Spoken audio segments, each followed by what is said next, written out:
Notre adversaire, le diable, connaît la puissance de la foi. C'est pourquoi il ne cesse point de multiplier les efforts afin de nous pousser à perdre notre foi. Tout le désir du malin est que nous puissions abandonner notre foi.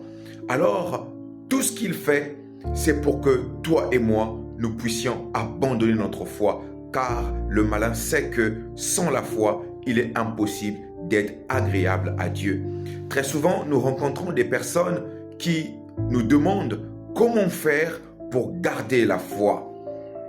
Très souvent, les gens nous disent « Je passe tellement par des moments difficiles, je traverse tellement des temps difficiles qu'il est impossible pour moi de garder la foi. » Dans cette vidéo, nous allons essayer de partager quelques conseils qui vont nous permettre de garder la foi. Comment garder la foi?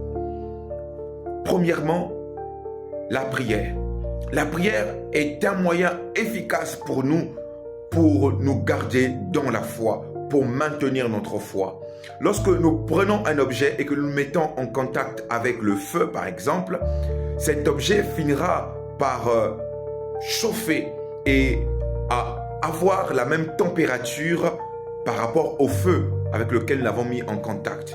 Alors, la prière nous permet d'être en contact avec Dieu. Et ce contact avec le Seigneur nous permet de garder la foi parce que cette communion avec Dieu, ce contact avec Dieu fait que l'Esprit du Seigneur est en nous et en contact avec nous et nous fortifie et nous encourage.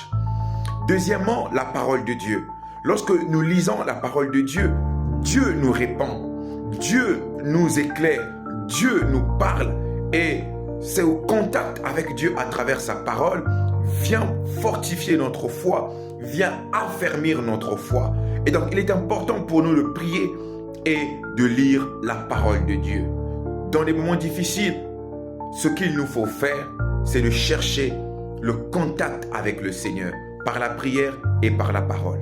Troisièmement, la communion avec les autres, la communion fraternelle. Lorsque nous allons à l'église, lorsque nous avons des moments d'édification, de partage avec les autres, c'est aussi un moyen efficace pour nous de garder la foi, de nous fortifier dans le Seigneur, parce que cette communion avec les autres nous permettra d'écouter aussi ce que les autres traversent, de voir aussi comment les autres sont en train de traverser des épreuves, et ces moments d'échange, de partage peuvent contribuer à fortifier notre foi, à maintenir notre foi, parce que nous allons certainement nous rendre compte que nous ne sommes pas les seuls à passer par des épreuves. Nous allons nous aussi nous rendre compte qu'il y a des personnes qui passent